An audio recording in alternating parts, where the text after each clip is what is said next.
वैसे जरूरी नहीं है, लेकिन वीडियो को लाइक या फिर डिसलाइक करने की कोशिश जरूर किया करें। तो जैसे इस मूवी का स्टार्ट होता है, हमें मूवी का मेन कैरेक्टर सियोंग दिखाया जाता है और उसकी बेटी का बर्थडे होता है। इसीलिए सियोंग की मदर उसे कुछ पैसे देती है ताकि वो अपनी बेटी को डिनर पर ले जा सके। लेकिन अब सियोंग को और पैसों की जरूरत होती है, तो इसीलिए वो अपनी मदर का ATM कार्ड चुरा लेता है। इसके बाद वो अपनी मदर के सारे पैसे चुरा लेता है और पैसों को वो लगा देता है हॉर्स राइडिंग में, और इस गेम में वो 4 मिलियन वॉन जीत जाता है। अब सियोंग ने एक कंपनी से बहुत सारे पैसे उधार ले रखे थे, तो इसीलिए वही लोग उसके पीछे पड़ जाते हैं। इसके बाद वो सियोंग को पकड़ ही लेते हैं और वो उसे काफी मारते हैं। और जब सियोंग उनके पैसे लुटाने के लिए अपने पॉकेट्स चेक करता है, तो वो देखता है कि उसके पास तो पैसे हैं ही नहीं, यानी वो वाले पैसे जिसने हॉर्स राइडिंग में जीते थे। और तब उसे याद आता है कि जब वो इन लोगों से बचकर भाग रहा था तो वो एक लड़की से टकरा गया था, तो जरूर उसी लड़की ने ही उसकी जेब काट ली। अब क्योंकि सियोंग के पास पैसे तो होते ही नहीं, तो इसीलिए वो लोग उसे 1 महीने का और टाइम देते हैं जिसमें कि वो उनके पैसे लौटा दे। इसके बाद सियोंग कुछ पैसों का अरेंज करता है और अपनी बेटी को डिनर पर ले जाता है। इसके बाद सियोंग जल्दी से स्टेशन पर पहुंचता है, लेकिन अनलकीली उसकी ट्रेन तो मिस हो गई थी। और जब सियोंग वहाँ पर बैठकर ट्रेन के आने का वेट कर रहा था कि तभी अचानक से उसके पास एक आदमी आता है, और ये अननोन पर्सन था, यानी सियोंग उसके बारे में कुछ नहीं जानता था। फिर वो अननोन पर्सन सियोंग को कहता है कि मैं तुम्हारे साथ एक गेम खेलना चाहता हूँ। वो सियोंग को कहता है कि अगर तुम इस गेम में जीत गए तो मैं तुम्हें 1 लाख वॉन दूंगा। तब इतने सारे पैसों का सुनकर सियोंग ये गेम खेलने के लिए एग्री हो जाता है। इसके बाद सियोंग काफी मार खाने के बाद ये गेम जीत जाता है, यानी वो 1 लाख वॉन हासिल कर लेता है। इसके बाद वो अननोन पर्सन सियोंग को एक कार्ड देता है, ये कहते हुए कि अगर तुम और पैसे जीतना चाहते हो तो इस कार्ड पर जो नंबर लिखा हुआ है उस पर कांटेक्ट करना। इसके बाद सियोंग जब अपने घर जाता है तो उसकी मदर उसे कहती है कि तुम्हारी बेटी अगले साल अपने स्टेप फादर के साथ US में शिफ्ट हो रही है। यहाँ पर हमें ये पता चलता है कि सियोंग की डिवोर्स हो गई है और उसकी वाइफ ने दूसरी शादी भी कर ली है। लेकिन सियोंग कभी भी ये नहीं चाहता था कि उसकी बेटी उससे दूर जाए, लेकिन उसे बहुत सारे पैसे चाहिए होते हैं अपनी बेटी की कस्टडी वापस लेने के लिए, तो इसीलिए सियोंग उस कार्ड वाले नंबर पर कॉल करता है। इसके बाद सियोंग को एक गाड़ी में लाया जाता है जहाँ पर और भी लोग थे, लेकिन फिर उन सारे लोगों को बेहोश कर दिया जाता है। और जब उन सब लोगों की आंख खुलती है तो वो खुद को एक फैसिलिटी में पाते हैं जहाँ टोटल 456 लोग थे, और वो वहाँ पर एज अ प्लेयर थे क्योंकि उन सबको एक यूनिफॉर्म भी पहनाया हुआ था। इस फैसिलिटी का होस्ट यानी लीडर एक आदमी था जो कि फ्रंट मैन था वहाँ पर, और वो सब पर नजर रख रहा था। अब यहाँ पर एक कॉमन चीज थी कि जितने भी लोगों को वहाँ पर लाया गया था उन सब ने कर्जे लिए हुए थे बहुत ज्यादा। सियोंग वहाँ पर प्लेयर नंबर 1 से मिलता है जो कि एक बूढ़ा आदमी था। उस बूढ़े आदमी को ब्रेन ट्यूमर था, यही वजह थी कि वो यहाँ पर आया था क्योंकि उसकी लाइफ तो वैसे भी खत्म ही होने वाली थी। इसके बाद वहाँ पर 2 प्लेयर्स जिनमें लड़की का नाम सैब्यूक और लड़के का नाम जेंग होता है, उनके बीच फाइट होती है। अब यहाँ पर सैब्यूक वही लड़की थी जो सियोंग के पैसे लेकर भाग गई थी, यानी उसी ने उसकी जेब काटी थी। सियोंग तो उसे देखते ही पहचान लेता है, इसीलिए वो अपने पैसे मांगने के लिए उसके पास जाता है। तभी वहाँ पर कुछ गार्ड्स आ जाते हैं जिन्होंने पिंक कलर का यूनिफॉर्म पहना था और उनके फेस अच्छी तरह से कवर्ड थे। गार्ड्स उन सभी प्लेयर्स को बताते हैं कि तुम्हें यहाँ पर टोटल 6 गेम्स खेलनी होंगी और जो इस गेम का विनर होगा उसे बहुत सारे पैसे मिलेंगे।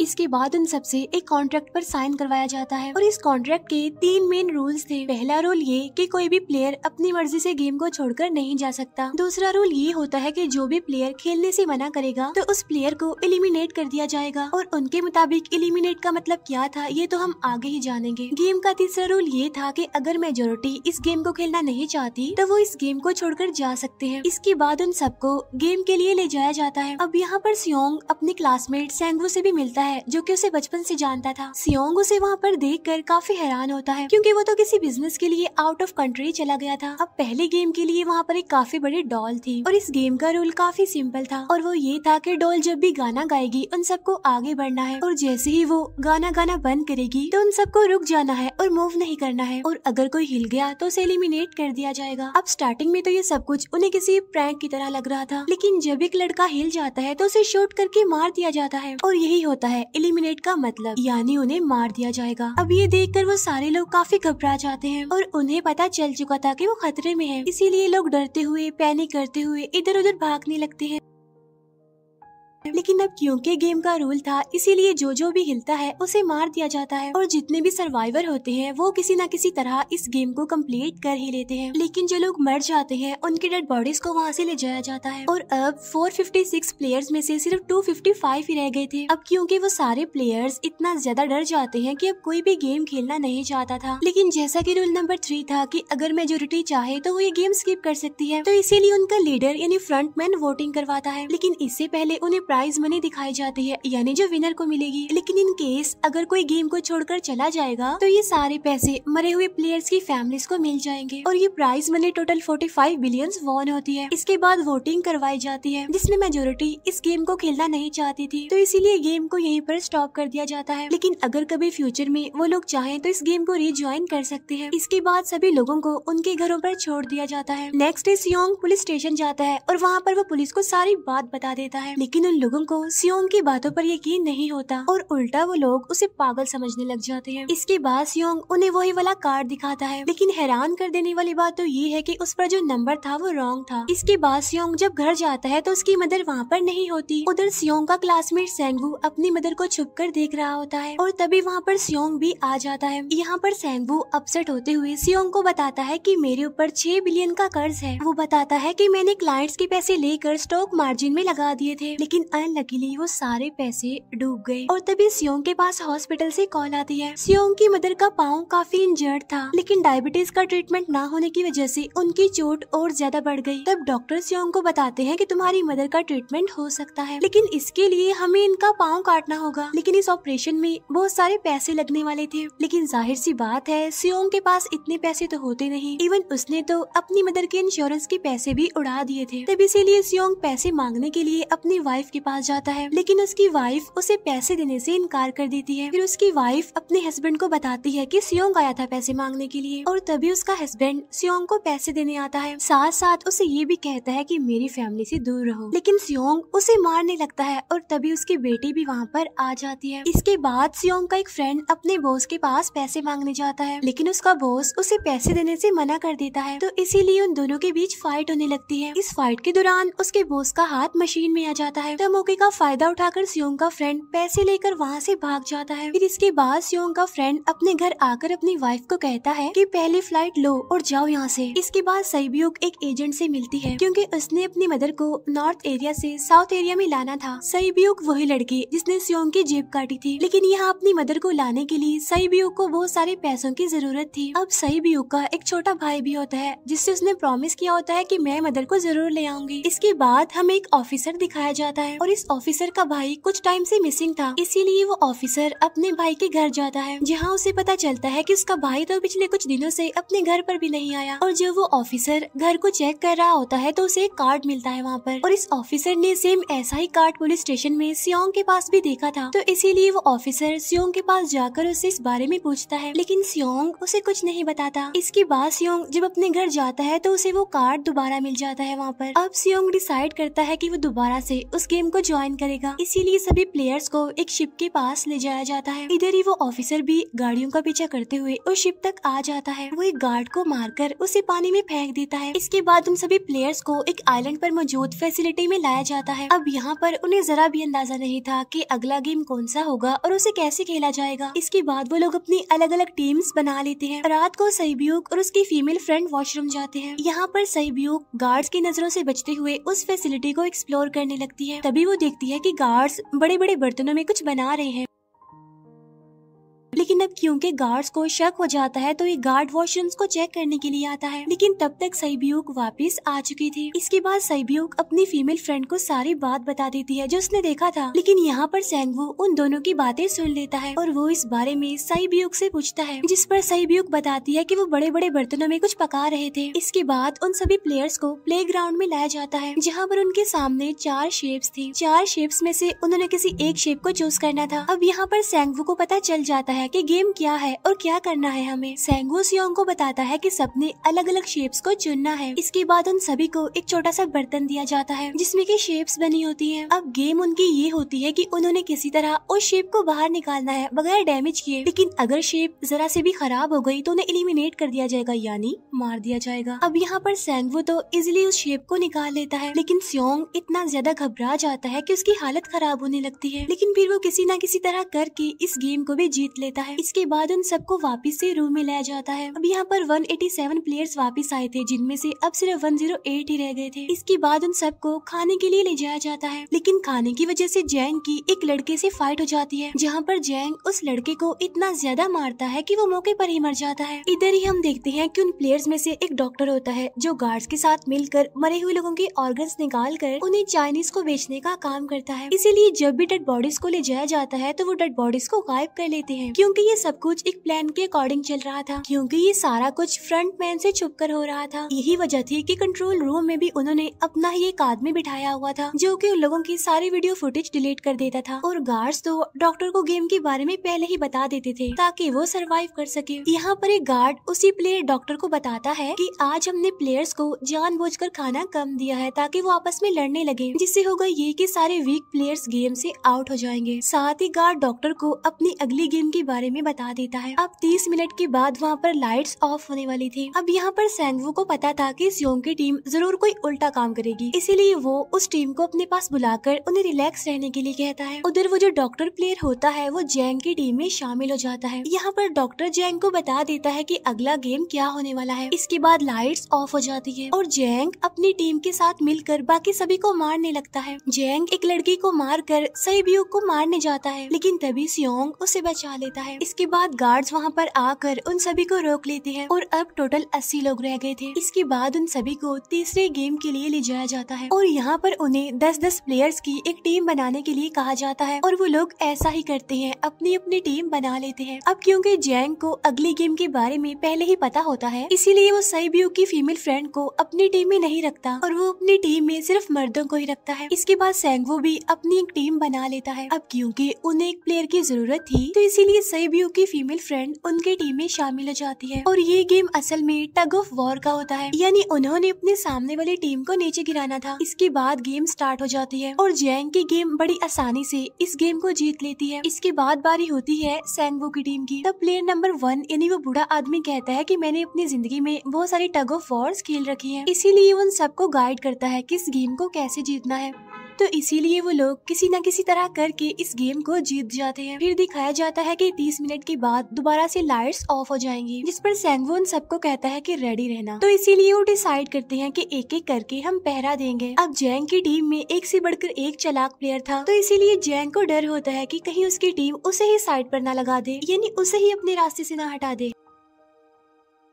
दूसरी तरफ डॉक्टर और गार्ड्स मिलकर डेड बॉडी के ऑर्गन्स निकाल रहे होते हैं और इन ऑर्गन्स को डिलीवर करने जाना था गार्ड नंबर 28 एंड 29। तब वो सभी एक डेड बॉडी के बारे में बातें करने लगती हैं जिसकी सिर्फ एक किडनी थी और वो उसे ज़ॉम्बी कह रहे थे। अब यहाँ पर जो गार्ड नंबर 29 था, यानी जिसने वो ऑर्गन्स डिलीवर करने जाने थे, वो कोई और नहीं बल्कि वो ऑफिसर था जो गार्ड के बेस में वहाँ पर आया था। और ये सब बातें सुनकर उसे शक होता है कि शायद ये लोग मेरे भाई की बात कर रहे हैं, क्योंकि उसकी भी एक ही किडनी थी। इसके बाद नंबर 28 और 29 यानी वो ऑफिसर ऑर्गन्स को डिलीवर करने के लिए चले जाते हैं। रास्ते में वो ऑफिसर नोटिस करता है कि टनल में तो बॉम्ब लगा हुआ है। तब नंबर 28 उसे बताता है कि जब हम यहाँ से बाहर निकलेंगे तो इस जगह को ब्लास्ट कर दिया जाएगा। अब यहाँ पर वो ऑफिसर नंबर 28 से और इन्फॉर्मेशन लेने की कोशिश करता है, इसीलिए नंबर 28 को उस पर डाउट होने लगता है, इसीलिए वो उस ऑफिसर को अपना फेस दिखाने के लिए कहता है। अब यहाँ पर वो ऑफिसर अपना फेस भी दिखा देता है, साथ साथ वो नंबर 28 पर गन पॉइंट भी कर देता है। साथ साथ वो ऑफिसर उससे एक किडनी वाले आदमी के बारे में पूछता है कि वो कौन है जिसे तुम ज़ॉम्बी कहते थे, जिस पर वो नंबर 28 उससे कहता है कि वो तो एक लड़की थी। अब यहाँ पर नंबर 28 उस ऑफिसर को कहता है कि तुम लीडर के रूम में जाकर सारी इन्फॉर्मेशन देख सकते हो, वहाँ पर सबका डाटा है। ये जानने के बाद वो ऑफिसर नंबर 28 को मार डालता है। उधर वो डॉक्टर गार्ड से अगली गेम के बारे में पूछता है, लेकिन इस बार गार्ड्स को भी अगली गेम के बारे में पता नहीं होता। तब इसीलिए डॉक्टर को गुस्सा आ जाता है और वो एक गार्ड को पकड़ लेता है और उनकी फाइट होने लगती है। इसी फाइट में डॉक्टर डॉक्टर उस गार्ड को मार कर वहाँ से भाग जाता है। इसके बाद एक गार्ड भी उसका पीछा करता है और वो दोनों प्लेग्राउंड में आ जाते हैं। यहाँ पर गार्ड डॉक्टर को अपनी बातों में फंसा कर उसे मारने वाला होता है, लेकिन तभी लीडर यानी फ्रंटमैन आकर उसे मार डालता है और बाद में वो उस डॉक्टर को भी मार डालते हैं। साथ साथ इन्हें वहीं पर नंबर 28 की डेड बॉडी भी मिल जाती है, जिससे इन्हें ये पता चल जाता है कि फैसिलिटी में कोई घुस गया है। उधर वो ऑफिसर लीडर यानी फ्रंटमैन के रूम तक पहुंच जाता है। तब वो चेक करते करते एक ऐसे रूम में जाता है जहाँ पर सबके रिकॉर्ड्स थे, और जब वो ऑफिसर रिकॉर्ड चेक कर रहा होता है तो उसे सभी विनर्स की एक लिस्ट मिलती है, जिसमें उसके भाई का भी नाम था, यानी वो भी कभी विनर था। उधर सभी प्लेयर्स को 4th गेम के लिए ले जाया जाता है, जहाँ पर उन सबको अपना अपना पार्टनर चुनने के लिए कहा जाता है, और वो प्लेयर्स करते भी ऐसा ही है, अपना अपना पार्टनर चुन लेते हैं। सहीब्यूक की फीमेल फ्रेंड भी अपना पार्टनर ढूंढने की कोशिश करती है, लेकिन कोई भी उसका पार्टनर बनने को तैयार ही नहीं था। इसके बाद सभी प्लेयर्स को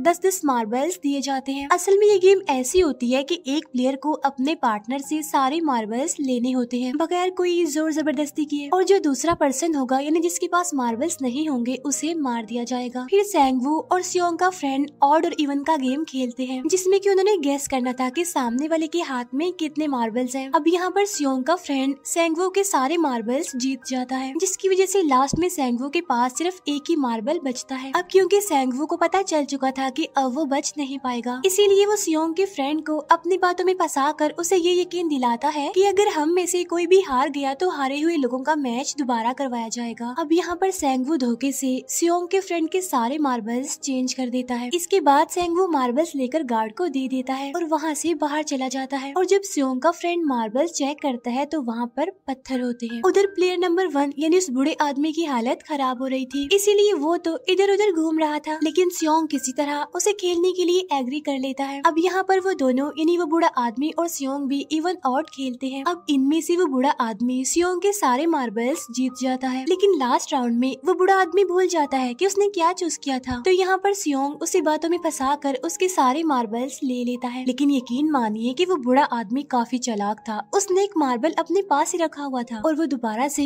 इधर उधर घूमने लगता है। अब यहाँ पर सियोंग उसे रिक्वेस्ट करता है कि प्लीज मेरे साथ एक और गेम खेलो ना। तब यहाँ पर वो बूढ़ा आदमी कहता है कि मुझे पता है कि तुमने सारे मार्बल्स धोखे से लिए हैं मुझसे। वो कहता है कि मुझे सब पता था, बस मैं पागल बनने की एक्टिंग कर रहा था।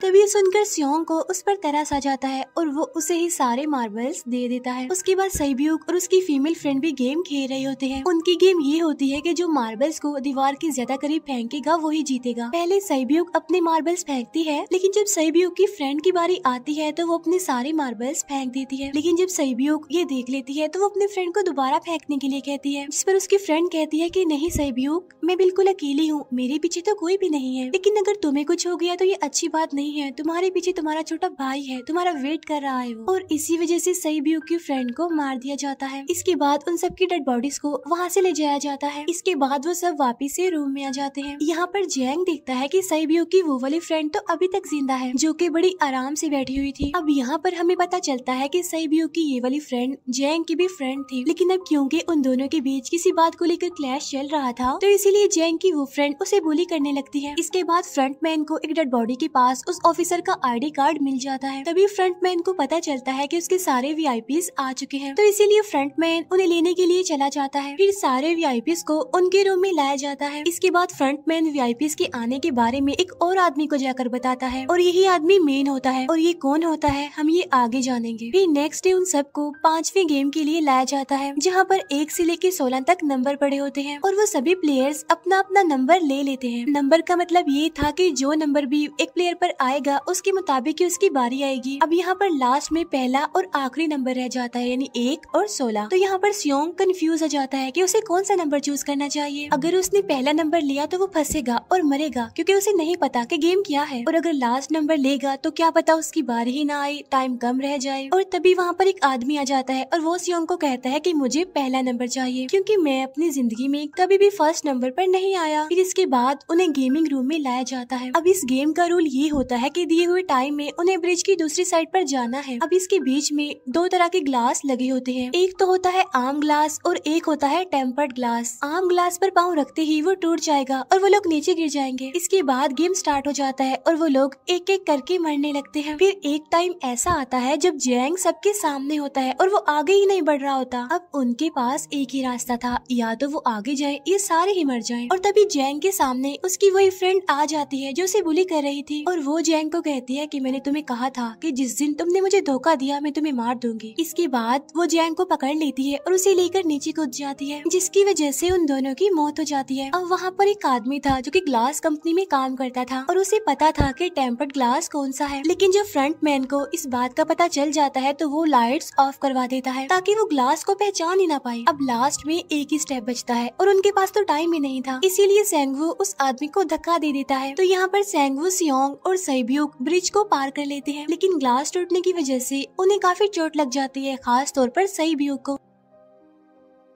उधर उस ऑफिसर ने एक सर्वेंट को मारकर उसकी जगह खुद ले ली थी। अब एक वीआईपी को उस ऑफिसर पर शक होता है और वो उसे कहता है कि अपना मास्क रिमूव करो, लेकिन वो ऑफिसर कहता है कि ठीक है, लेकिन मैं अंदर जाकर अपना मास्क रिमूव करूंगा। इसके बाद वो ऑफिसर उस वीआईपी को लेकर अंदर चला जाता है। अंदर जाकर वो ऑफिसर उस वीआईपी को बेहोश कर देता है और इस बात का पता फ्रंट मैन को चल जाता है, इसीलिए फ्रंट मैन उसके पीछे जाता है और वो उस ऑफिसर को देख लेता है, इसीलिए वो ऑफिसर वहाँ से भागकर आइलैंड पर आ जाता है। फ्रंट मैन भी उसका पीछा करते हुए वहाँ पर आ जाता है। अब यहाँ पर वो ऑफिसर अपने सीनियर्स को कॉल करने की कोशिश करता है, लेकिन कॉल कट हो जाती है। फिर वो ऑफिसर उन्हें सारे सबूत भेजता है, लेकिन वहाँ पर नेटवर्क नहीं था। इसके बाद फ्रंट मैन ऑफिसर को पकड़ लेता है और उसे उनके साथ चलने के लिए कहता है, लेकिन वो ऑफिसर तो उस फ्रंट मैन पर गोली चला देता है। इसके बाद फ्रंट मैन अपना मास्क उतार देता है, तो वो ऑफिसर देखता है कि वहाँ पर कोई और नहीं बल्कि उसका अपना भाई है वो। इसके बाद ऑफिसर का भाई यानी फ्रंट मैन उसे शूट कर देता है और वो जाकर पानी में गिरता है। उधर ग्लास लगने की वजह से सैब्यूक काफी इंजर्ड हो गई थी और उसका बहुत सारा खून भी बह रहा होता है। इसके बाद तीनों सर्वाइवर्स को डिनर के लिए ले जाया जाता है और उनके पास एक एक नाइफ भी रख दिया जाता है, मतलब रात में उन तीनों में से कोई भी एक दूसरे को मार देगा। तभी सियोंग नोटिस करता है कि सैब्यूक की हालत काफी खराब है, इसीलिए वो सैब्यूक को कहता है कि फिक्र मत करो, हम दोनों साथ हैं और इस गेम में हम दोनों मिलकर सेंगवू को हरा देंगे। इसके बाद हम दोनों यहाँ से बाहर निकल जाएंगे और पैसों को आधा आधा डिवाइड कर लेंगे। सैब्यूक उसे बताती है कि मेरा एक छोटा भाई है जिसे मैं ऑर्फनेज में छोड़कर आई हूँ, और अगर हम दोनों में से कोई भी जिंदा बचकर बाहर जाएगा तो उसे उन दोनों की फैमिलीज का ख्याल रखना होगा। अब सैब्यूक की हालत काफी खराब थी, उसे डॉक्टर की जरूरत थी, इसीलिए सियोंग कोई मदद लाने के लिए जाता है, लेकिन जब तक वो वापस आता है तब तक सेंगवू सैब्यूक को मार चुका था। फिर नेक्स्ट डे उन दोनों को गेम नंबर 6 यानी लास्ट गेम के लिए ले जाया जाता है। गेम का रूल बड़ा ही सिंपल था कि मार दो या मर जाओ, और इस गेम का नाम होता है स्क्विड गेम। इसके बाद गेम स्टार्ट हो जाती है और उन दोनों के बीच काफी फाइट होती है, लेकिन लास्ट में सेंगवू की हालत खराब होने लगती है। तभी सियोंग कहता है कि मैं इस गेम को रोकना चाहता हूँ, और तभी सियोंग सेंगवू को उसके साथ चलने के लिए कहता है, लेकिन सेंगवू तो अपने आप को ही मार डालता है, जिसकी वजह से सियोंग गेम जीत जाता है। फिर फ्रंट मैन सियोंग को कहता है कि तुम बहुत अच्छा खेले, लेकिन मुझे इसकी उम्मीद नहीं थी। इसके बाद सियोंग को उसके घर पर छोड़ दिया जाता है और उसके पास एक एटीएम कार्ड भी था, और जब सियोंग उस एटीएम कार्ड को जाकर चेक करता है तो वो दिखता है कि सारे पैसे उसके अकाउंट में भेज दिए जाते हैं। इसके बाद सियोंग अपने घर जाता है, लेकिन तब तक उसकी मदर की डेथ हो जाती है। इसके बाद हमें 1 साल बाद का सीन दिखाया जाता है, जहाँ पर हम देखते हैं कि सियोंग की हालत काफी खराब हो गई है, यानी वो काफी नशा करने लग गया है और उसने अब तक उन पैसों को हाथ तक नहीं लगाया। एक दिन एक फूल बेचने वाली औरत सियोंग के पास आती है और वो उसे सेम वैसा ही कार्ड देती है जिसमें एक एड्रेस लिखा हुआ था, और फिर सियोंग उस एड्रेस पर जाता है जहाँ पर उसे पता चलता है कि ये सारा किया धरा किसी और का नहीं बल्कि उस बूढ़े का है, प्लेयर नंबर 1 का, और वो अभी भी जिंदा है। यहाँ पर वो बूढ़ा आदमी सियोंग को बताता है कि मैं अपनी लाइफ से बोर हो चुका था और ये सारी गेम मैंने अपने क्लाइंट्स के साथ मिलकर बनाई ताकि मैं लोगों को मरता हुआ देखकर एंजॉय कर सकूं, लेकिन हाँ, हमने किसी को मजबूर नहीं किया था ऐसा करने के लिए, और मैंने गेम में इसीलिए पार्टिसिपेट किया क्योंकि गेम देखने से ज्यादा उसे खेलने में मजा आता है। वो कहता है जो पैसे तुम्हारे पास हैं वो मेरे ही हैं, और ये कहते ही उस बूढ़े आदमी की मौत हो जाती है। इसके बाद सियोंग सैब्यूक के छोटे भाई के पास जाता है और उसे लेकर वो जाता है सेंगवू की मदर के पास, और वो सेंगवू की मदर को कहता है कि इस बच्चे का ख्याल रखना, साथ साथ वो उसे एक बैग भी देता है जिसमें बहुत सारे पैसे होते हैं। इसके बाद सियोंग स्टेशन पर जाता है जहाँ पर उसे वही अननोन पर्सन मिलता है जो कि उसे मूवी के स्टार्ट में भी मिला था। यहाँ पर सियोंग उसका पीछा भी करता है, लेकिन तब तक वो भाग चुका था। फिर सियोंग उस कार्ड वाले नंबर पर कॉल कॉल करता है और वो पूछता है कि तुम लोग कौन हो और लोगों के साथ ऐसा क्यों कर रही हो, क्यों खेल रही हो लोगों की जिंदगी से। लेकिन आगे से उसे रिस्पॉन्स आता है कि सियोंग, अगर तुमने जिंदा बचना है तो प्लेन में चढ़ जाओ। और इसी के साथ ही मूवी यहीं पर एंड हो जाती है। Thank you for watching.